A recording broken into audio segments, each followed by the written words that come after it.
इस क्लास में हम लोग क्लास 10th के फिजिक्स को पढ़ेंगे, जिसका एक्सरसाइज होगा 1, जिसका नाम है प्रकाश परावर्तन और अपवर्तन।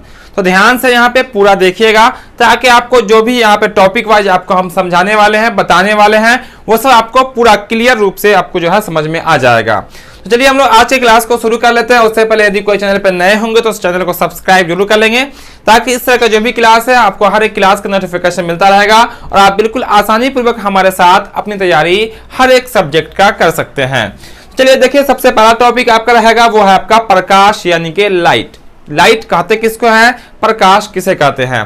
तो जैसा कि आपको यहाँ पे दिख रहा होगा, प्रकाश वह है जिसकी सहायता से हम किसी भी वस्तु को आसानी पूर्वक देख पाते हैं। जी हाँ, आंख तो सबके पास होती है, लेकिन हमें देखने के लिए आंख एक यंत्र होता है, आंख से हम लोग देखते हैं, लेकिन देखने में जो सहायक होता है, जो सहायता करता है, वो होता है आपका लाइट। जिस कारण से देखे होंगे कि रात्रि के समय जब अंधेरी होती है जगह, तो वहां की वस्तु हमें दिखाई नहीं देती है और उसे देखने के लिए हमें फिर लाइट की जरूरत पड़ती है। इससे यह स्पष्ट हो जाता है कि किसी वस्तु को देखने के लिए हमें आंख के साथ साथ जो मदद करती है वो करती है आपकी लाइट, यानी कि सहायता जो करती है उसको हम लोग लाइट कहते हैं। उसको देखिएगा, इसमें इसी में टॉपिक है प्रकाश एक प्रकार की ऊर्जा भी है जो हमेशा सीधी रेखा में गमन करती है। सब आपको दिख जाएगा यहाँ पे, यहाँ से आप बिल्कुल आसानी पूर्वक नोट भी कर सकते हैं। फिलहाल आप यहाँ पे पहले समझ लीजिए। तो प्रकाश एक प्रकार की ऊर्जा है, यानी कि एनर्जी है। हमें प्रकाश से एनर्जी मिलती है और यह हमेशा सीधी रेखा में गुजरती है, यानी कि गमन करती है। और सबसे अधिक जो इसकी स्पीड होती है प्रकाश की, वो निर्वात में होती है, जिसको हम लोग अंग्रेजी में वैक्यूम कहते हैं। वो होती है 3 गुना 10 के पावर 8 मीटर प्रति सेकेंड, जैसा कि आपको यहाँ पे दिख रहा होगा। हर एक पॉइंट को यहाँ पे हम नोट कर दिए हैं, ताकि समझने के बाद आप इसे बिल्कुल आसानी पूर्वक याद भी कर सकते हैं। लाइट आपका क्लियर हो गया होगा, लाइट तो समझ में आ गया होगा। लाइट एक प्रकार की, यानी कि आपकी जो प्रकाश है एक प्रकार की ऊर्जा भी है, और सबसे अधिक जो लाइट की स्पीड होती है वो होती है निर्वात, यानी कि वैक्यूम में 3 गुना 10 के पावर 8 मीटर प्रति सेकेंड। हवा में भी यही होता है, 3 गुना 10 के पावर 8 मीटर प्रति सेकेंड, यहाँ ध्यान रखिएगा, ठीक है। लेकिन हवा और निर्वात में पूछा जाए कि सबसे अधिक किसमें, तो हम लोग निर्वात के साथ जाएंगे, ठीक है। हवा में भी बस यही होता है। आगे देखिए, अगला जो टॉपिक है आपका वो है आपका किरण, यानी कि रे। किरण किसे कहते हैं?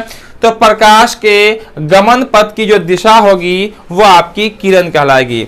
जैसे आप देखे होंगे कभी घर में कि अगर छोटा सा अगर छिद्र हो, सुराख अगर हो, तो देखिएगा बाहर से लाइट, सूरज की रोशनी आ रही है, जिसको हम लोग क्या कहते हैं, किरण आ रही है। या हम लोग क्रिकेट खेलते होंगे, अब कैच बॉल पकड़ने के लिए, जब कैच करने के लिए हम लोग अपने मुंह को ऊपर करते हैं, तो आंख की किरण लगा, तो सूरज की किरण आंख पे पड़ जाते, तो हम लोग ऐसा कहते हैं ना कि किरण पड़ रही थी, जिस कारण से क्या हुआ, वो छूट गया। तो हम लोग कह सकते हैं कि प्रकाश का जो गमन पथ होता है, यानी कि जो उसका जो रास्ता होता है, उस रास्ता को हम लोग किरण यानी कि रे कहते हैं। अगला जो टॉपिक है वो है आपका प्रकाश पुंज। क्या आपका प्रकाश पुंज? तो देखिएगा यहाँ पे किरणों के समूह को प्रकाश पुंज कहा जाता है। क्या कहता है किरणों के समूह को? तो किरणों के समूह को प्रकाश पुंज कहा जाता है। तो किरणों का समूह क्या होगा?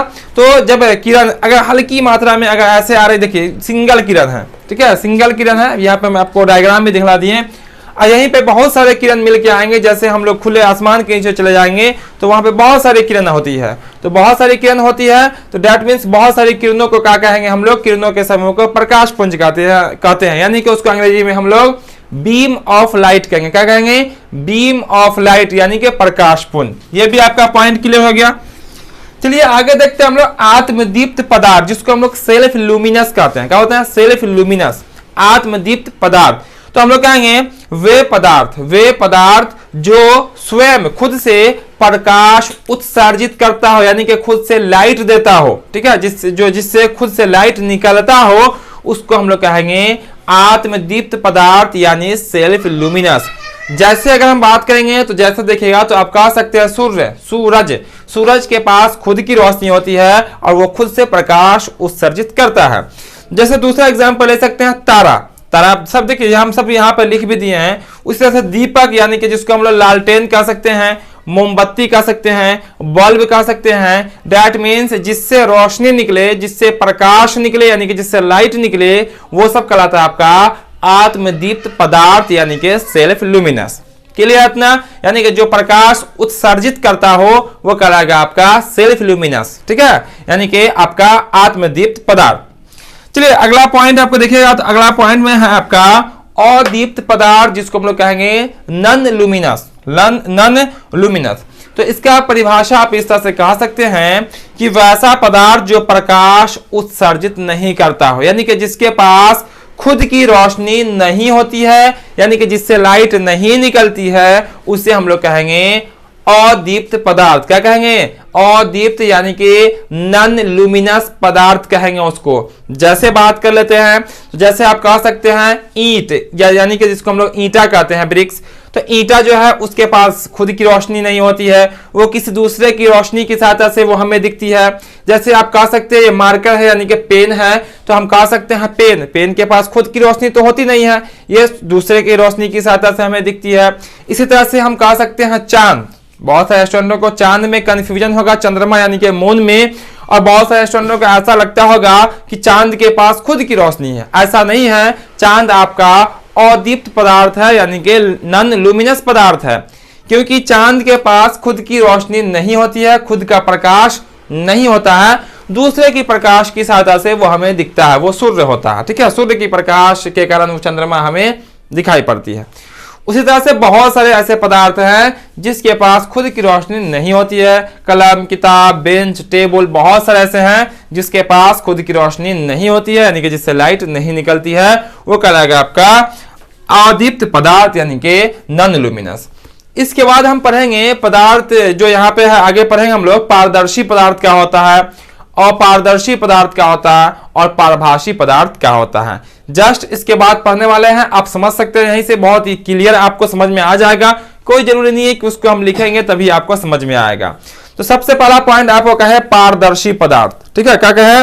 पारदर्शी पदार्थ। तो इसको हम लोग कह सकते हैं कि वैसा पदार्थ जिससे प्रकाश आर पार कर जाए, यानी कि ऐसी वस्तु जिससे लाइट जो है आसानी से आर पार कर जाए, यानी कि गुजर जाए, वो आपका पारदर्शी पदार्थ कहलाएगा, जिसको अंग्रेजी में हम लोग ट्रांसलूसेंट कहते हैं। क्या बोलते हैं? ट्रांसलूसेंट कहते हैं। जैसे बात करेंगे तो जैसे हो जाएगा आपका हवा जो है, इससे लाइट जो है यानी कि प्रकाश आसानी से आर पार कर जाता है। जो भी खाली जगह होती है, हर एक जगह हवा भरी होती है, यहां से हम टॉर्च जलाते हैं, वहां आपको दिख जाता है वस्तु, दैट मीन्स यहां से यहाँ की लाइट वहां प्रवेश कर गया।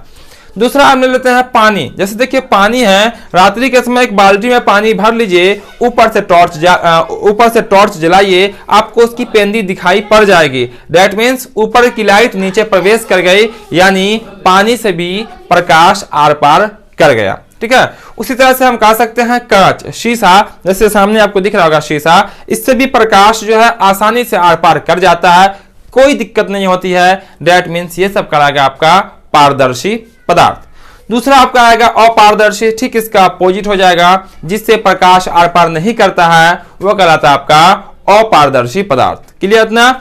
उसके वजह से में आप ले सकते हैं ईंटा, पत्थर, बेंच, टेबल, किताब, कलम, इससे जैसे मानव से प्रकाश आर पार नहीं कर रहा है, जिसका देखिए पीछे मेरे छाया बन जा रहा है, ठीक है। एक होता है आपका पारभासी, यानी कि जिसको पारभासी को जिसको हम अंग्रेजी में कहते हैं आपका ट्रांसलूसेंट, है ना, अपारदर्शी को ओपेक बोली जाती है। तो आपका पारभासी का होगा कि जिससे प्रकाश का कुछ भाग पार करेगा और कुछ भाग पार नहीं करेगा, वो आपका पारभासी कहलाएगा। जैसे हम कह सकते हैं तेल लगा हुआ कागज, घिसा हुआ कांच इत्यादि वगैरह वगैरह बहुत सारे होते हैं, ठीक है। उम्मीद करते हैं ये सब आपको बिल्कुल क्लियर और आसानी पूर्वक समझ में आ गया होगा। तो आज के क्लास में इतना ही रहने देते हैं, क्योंकि हम आपको यहाँ पे फिजिक्स भी पढ़ाएंगे, केमिस्ट्री बताएंगे, बायोलॉजी भी बताएंगे, आपका सोशल साइंस में जो भी सब्जेक्ट है सब आपको लगभग हम आपका पूरा तैयारी यहाँ से आसानी से करा देंगे समय से पहले। तो आप लोग प्रत्येक शाम जरूर जुड़िएगा क्लास के साथ। तो यहाँ पे स्क्रीनशॉट ले लीजिए, आप इसे पढ़िएगा, आपको बिल्कुल आसानी से याद हो जाएगा। और फिर हम लोग अगले क्लास में इसके आगे पढ़ेंगे, ठीक है, जस्ट इसके बाद आगे हम लोग पढ़ेंगे। तो फिर मिलते हैं हम लोग अगले क्लास में। उससे पहले जो चैनल पे नए होंगे सब्सक्राइब जरूर कर लेंगे, वीडियो को लाइक जरूर करेंगे और दोस्तों के साथ शेयर जरूर करके जाएंगे। तो फिर मिलते हैं हम लोग अगले दिन। जय हिंद।